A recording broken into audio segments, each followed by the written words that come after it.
శంషాబాద్ ప్రాంతాన్ని high speed rail hub గా మార్చాలని తెలంగాణ రాష్ట్ర ప్రభుత్వం భావిస్తోంది.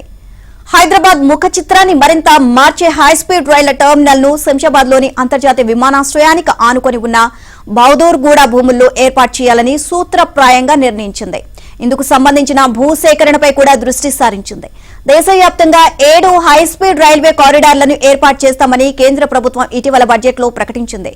ఇందులో 3 కారిడార్లు హైదరాబాద్ తో అనుసంధానం అవుతున్నాయి.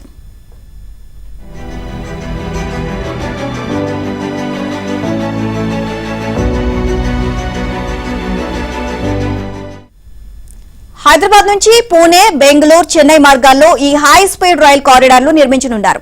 ఇటీవల ఢిల్లీ వెళ్లిన సీఎం రేవంత్ రెడ్డి శంషాబాద్ అంతర్జాతీయ విమానాశ్రయం నుంచి హై స్పీడ్ రైలు మార్గాలను ప్రారంభించాలని రైల్వే మంత్రిని కోరారు. ఈ కారిడార్ కోసం శంషాబాద్ విమానాశ్రయానికి సమీపంలో 500 ఎకరాలు కేటాయిస్తామని తెలియజేశారు. సీఎం రేవంత్ ప్రతిపాదనకు కేంద్రం సుముఖత వ్యక్తం చేసినట్లు తెలిసింది.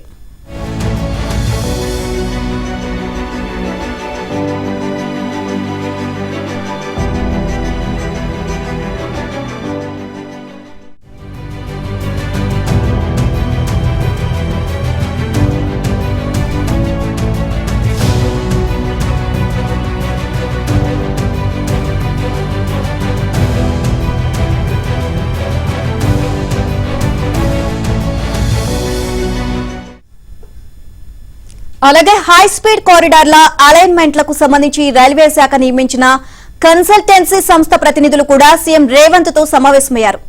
వారి ప్రణాళికలు విన్న రేవంత్ రెడ్డి పలు సలహాలు, సూచనలు చేశారు. హైదరాబాద్ అంతర్జాతీయ విమానాశ్రయం పక్కనే ఉన్న భూముల్లో రైల్వే కారిడార్ ఏర్పాటు వల్ల విమానాశ్రయం నుంచి దేశంలోని ప్రధాన నగరాలకు కనెక్టివిటీ పెరుగుతుంది అని, సరకు రవాణాకు ఉపయోగకరంగా ఉంటుంది అని తెలియజేశారు. విమానాశ్రయానికి ఆనుకొని ఉన్న భూములు ప్రభుత్వ భూములే కావడంతో భూసేకరణకు కూడా సమస్య ఉండదు అని వివరించారు.